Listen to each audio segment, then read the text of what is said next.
A man shouts what until now few would even have dared say aloud. Down with Xi Jinping! Down with the Communist Party! There were public protests across the country over the weekend in at least 10 cities, including Shanghai. We reached one of the protesters there on Sunday night. How angry are people with the lockdowns? Very, because they're very angry. Oh my God. Oh my God. We agreed to hide her identity as this interview could get her arrested. Over the weekend, an unknown number of protesters was arrested, including the BBC's cameraman, though he was later released. The protests are by far the biggest challenge yet to Xi Jinping's zero COVID policy, which has battered the economy and locked down hundreds of millions of people.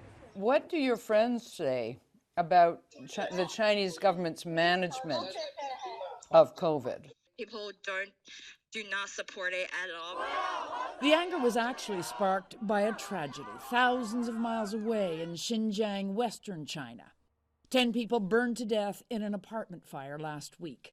A furious crowd gathered round the government offices, convinced that COVID restrictions had stopped the fire engines from reaching the blaze.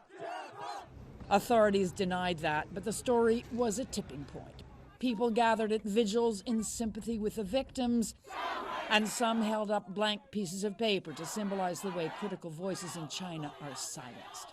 By Sunday night, this largely peaceful but utterly unprecedented dissent had spread even to the capital, Beijing.